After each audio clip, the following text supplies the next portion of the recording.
மரியாதைக்குரிய திராவிட கழகத்தின் தலைவர் அண்ணன் வீரமணியார் அவர்களே, இந்த நிகழ்ச்சியில் தலைமை கழகத்தினுடைய அழைப்பை ஏற்று இங்கே வந்து அற்புதமாக உரையாற்றி இருக்கின்ற எங்கள் மனங்கவர் தோழமை கட்சியினுடைய மதிப்புக்குரிய தலைவர் பெருமக்களே, அமைச்சர் பெருமக்களே, மாவட்ட கழக, ஒன்றிய கழக, நகர கழக, கிளைக்கழக செயலாளர்களே, நாடாளுமன்ற சட்டமன்ற உறுப்பினர்களே, தோழமை கட்சி நண்பர்களே, பத்திரிகை நண்பர்களே, உங்கள் அனைவருக்கும் முதற்கு என்னுடைய நன்றி கலந்த வணக்கம். இன்றைக்கு கட்சியினுடைய பொதுச் செயலாளர் என்ற முறையில் இந்த அழைப்பை ஏற்று வந்து உரையாற்றிய அத்தனை தலைவர்களுக்கும் மீண்டும் ஒரு நன்றியை, வணக்கத்தை நான் தெரிவிக்கிறேன். உங்களுடைய உரை அற்புதமாக இருந்தது. எத்தனையோ மாநாடுகளிலே கலந்து கொண்டிருக்கிறேன், பேசியிருக்கிறேன். என் வாழ்நாளில் என் வகுப்பறையிலே கூட நான் 3 மணி நேரம் உட்கார்ந்தது கிடையாது. ஆனால் இன்றைக்கு 4.5 மணி நேரம் என்னை உட்கார வைத்தீர்களே, அதுதான் இந்த தலைவர் பெருமக்களுடைய அற்புதமான உரை. அதிலும்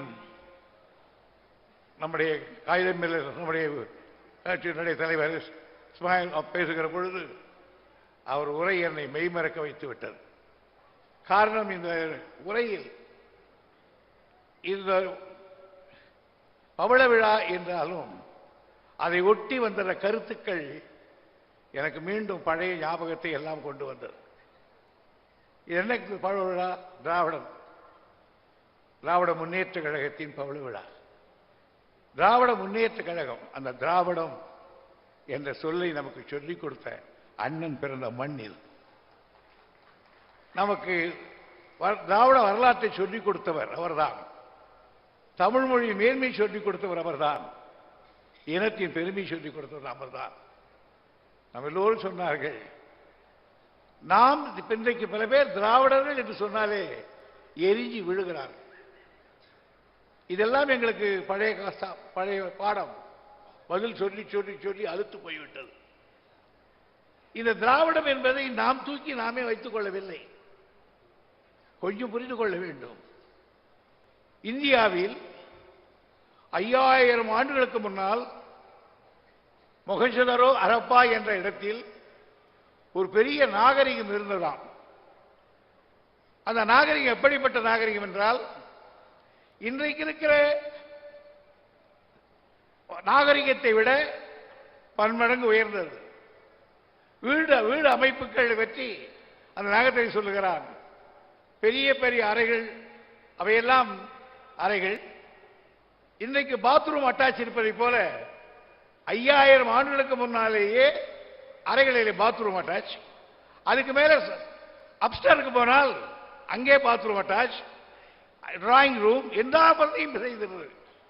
அவ்வளவு பெரிய நகரம் இரண்டும் சிந்து நதியினுடைய சீற்றத்தால் மணல் மேடாகிவிட்டது. 5000 ஆண்டுகளுக்கு முன்னால் முடிஞ்சுவிட்டது. இதை நாம் கண்டுபிடிக்கவில்லை. மார்ஷல் என்கிற ஒரு வடநாட்டுக்கு இந்திய பேர் வெள்ளைக்காரர் பிரபலத்தில் சென்று பார்த்து அந்த நாகரிகம் இருந்த இடத்தை தோண்டி எடுத்து இந்த நாகரிகத்தை பற்றியெல்லாம் ஆராய்ச்சி செய்து அங்க இருக்கிற எலும்புக்கூடை கணக்கிட்டு இந்த எலும்புக்கூடு ஐரோப்பிய நாடுகள் எந்த நாட்டோடு ஒப்பிடுகிறது என்று பார்த்து இந்த நாகரிகத்தை செய்தவர்கள் யார் என்று சொன்னார். இங்கே வாழ்ந்தவர்கள் தான் உலகத்திலேயே முதலாக நாகரிகமாக இந்த மக்கள் இங்கு இருந்தார்கள். இவர்கள் தான் உலகத்துக்கு நாகரிகத்தை பரப்பினார்கள்.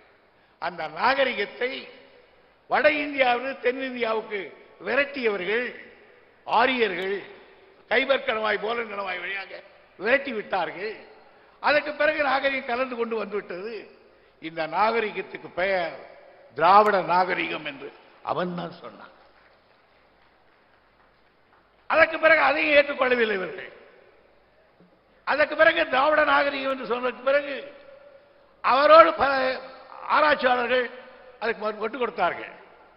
பிறகு Pandit Jawaharlal Nehru glimpses of world history, உலக வங்கியுடைய எழுதுகிறார் அழகாக.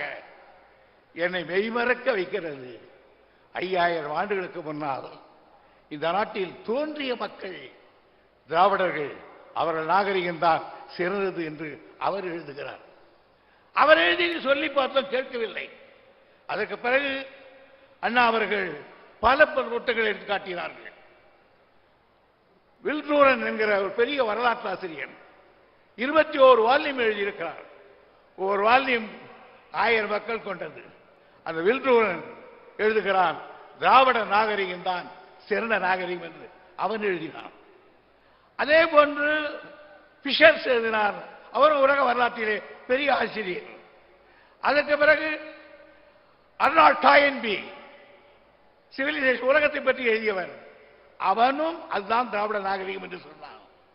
பிரணாய் சொன்னான். இப்படி எல்லோரும் சொல்லி சொல்லி பார்த்தார்கள். இந்தியாவில் இருக்கிறவர்கள். அதற்கு பிறகு மஜும்தார் சொன்னார். பல வரலாற்று ஆசிரியர்கள் சொன்னார்கள். தமிழ்நாட்டிலே நீலகண்ட சாஸ்திரி சொன்னான், எதிர்ப்பு விருப்பமாக. ஆனால் சேஷையர் என்கிற ஒரு பிராமணன் திராவிடியன் என்ற ஒரு புத்தகத்தை எழுதி இது திராவிட நாகரிகம் என்று சொன்னார். இவ்வளவும் எமக்கு கிளாஸ் எடுத்தவர் அண்ணா. அதை பதித்து பேசினாலே ஒரு காலத்தை பயப்படுவார்கள். ஆனால் அந்த நாகரிகத்தினுடைய பெயரால் தாங்கி இருக்கிற நாம் திராவிடர்கள். உலகத்திலே நாம் நாகரிகப்பட்ட. எனவே நமக்கென்று ஒரு மொழி உண்டு, நமக்கென்று ஒரு இனம் உண்டு, நமக்கென்று படை உண்டு, நாடு உண்டு என்று சொல்லிக் கொடுத்த அண்ணா அதற்கு ஒரு கட்சியை கண்டார். அந்த கட்சிக்குத்தான் 75 ஆண்டுகளாகி இன்றைக்கு பெரும் விழா கொண்டாடி கொண்டிருக்கிறோம். இங்கே வந்திருக்கிற தலைவர்கள் அதை ஒட்டி பேசினார்கள். ஒரு காலத்தில் திராவிட நாடு என்று சொன்னவுடன் நம்மோடு சண்டைக்கு நின்றவர்களெல்லாம் இருக்கிறார்கள். ஆனால் தளபதி அவர்கள் சூட்சமாக திராவிட நாடு என்று சொல்லவில்லை, திராவிட மாடல் என்று சொன்னவுடன் தளபதி போல் உண்டா என்கிறார்கள். ஆகையாலே நாம் வரலாற்றோடு பின்னி பிணைந்திருக்கிறவர்கள். எனவேதான் இந்த நம்முடைய கட்சி வரலாற்று சம்பந்தப்பட்ட கட்சி. உலகமே இன்று ஏற்றிக் கொண்டிருக்கிறது. அவ்வளவு பெருமை வாய்ந்த ஒரு இனத்துக்கு இன்றைக்கு கட்சியாக உருவாகி அந்த கட்சிக்கு 75 ஆண்டுகளுக்கு பிறகு தளபதி அவர்கள் தலைமை தாங்கி இருக்கிறார்கள். இதுதான் உலக வரலாறு. எனவே இங்கே திராவிட இனம், திராவிட மொழி இவற்றையெல்லாம் பேசுகிற பொழுது நாங்கள் எல்லாம் கொஞ்ச காலம் திராவிட கேட்ட காலத்தை திராவிடத்தை பாடம் படித்தவர்கள். எங்களுக்கு அந்த உணர்வு வந்த உடனே என்று வந்துவிடும். இப்பொழுது முடியாது என்றால் அது அண்ணாவே விட்டு விட்டார். ஒரே வழியில் சொன்னார், வீடு இருந்தால்தான் ஓடு மாற்ற முடியும், நாடு இருந்தால்தான் கட்சி நடத்த முடியும் என்று அதை விட்டு தொலைத்தார்கள். அதனுடைய விளைவிற்கு இன்றைக்கு தளபதி அவர்கள் இந்த இயக்கத்தை நடத்துகிறார்கள். ஆனாலும் மத்திய சர்க்கார் இருப்பவர்களுக்கு மற்றவர்களுக்கும் இன்னும் நம்மை கண்டால் இவர்கள் எல்லாம் ஒரு ஆளா என்று கேட்கிறார்கள். ஆனால் இவர்கள் எல்லாம் ஒரு ஆளா என்று கேட்டால் திருப்பி நாம் நீ எல்லாம் ஒரு ஆளா என்று கேட்க வேண்டிய நிலையில் இருக்கிறோம். தளபதி அவர்கள் நேற்று கேட்டுவிட்டு வந்திருக்கிறார்கள். பணம் கொடுக்கிறேன்னு சொல்லல, கொடுக்க மாட்டேன் சொல்லல, உட்கார்ந்து இருக்கிறார் பேசாமல். ஆனால் ஒன்றை நான் கேட்கிறேன், இது கூட்டாளி தத்துவத்தை கொண்ட நாடு. நாம் வரி செலுத்துகிறோம், அந்த வரி தான் அங்கே இருக்கிறது. அந்த வரிங்கில பங்கு கொடுக்க மாட்டேன் என்று சொன்னால் உச்ச நீதிமன்றத்திலே வழக்கு தொடுத்து மத்திய சர்க்காரத்திலிருந்து அனா பைசாவோடு பைசா செய்ய வேண்டிய பொறுப்பு நமக்கு இருக்கிறது. அது நிச்சயம் செய்வார் தளபதி அவர்கள். தலைவர் அவர்கள் சில ஆக்ரோஷமா பேசுவார், பட்டியல் அடிப்பார். ஆனால் இப்ப அம்பும் தெரியல, தெரியல, ஆனால் ஆள் பட்டு. அதுதான் தளபதியுடைய டாக்டிக்ஸ். இதை கூர்ந்து பார்த்தாதான் அவருடைய ராஜதந்திர முறை தெரியும். அத்தகைய தலைவர் இந்த நூற்றாண்டிலே நமக்கு கிடைத்திருக்கிறார். 75 ஆண்டுகள் இந்த கட்சி தோன்றியதிலிருந்து 75 ஆண்டு காலம் இந்த கட்சியோடு ஊடாடி கொண்டிருக்கிறோம். இதுவே நமக்கு பெருமை. பல பேர் உறைந்து விட்டார்கள், உருவாக்கி அண்ணாமலை போனார்கள். அதை அடுத்து அற்புதமாக வளர்த்த தலைவரும் போய்விட்டார். அவருக்கு பின்னால் பார்த்து கொண்டிருக்கிற நாம் பார்க்கிறோமே என்பதில்தான் எனக்கு இருக்கிற மகிழ்ச்சிகள். எனவே இந்த மகிழ்ச்சிகரமான விழாவில் அண்ணன் பிறந்த மண்ணில் எல்லா தலைவர்களும் வந்து எங்களை பொழுது இருக்கிறீர்களே, மீண்டும் உங்களுக்கு என்னுடைய வணக்கத்தை பாராட்டை தெரிவித்துக் கொள்கிறேன். நான் பேசி உடனே எழுந்து போயிடாதீர்கள். தளபதி அவர்கள் அதுதான் தலைவர் அவர்கள் நிறைவுரை, அறிவுரை, எழுச்சி உரை எல்லா உரையும் சேர்த்து ஒரு உரையாக பார்த்திருக்கிறார்கள். வந்திருக்கிற தலைவர்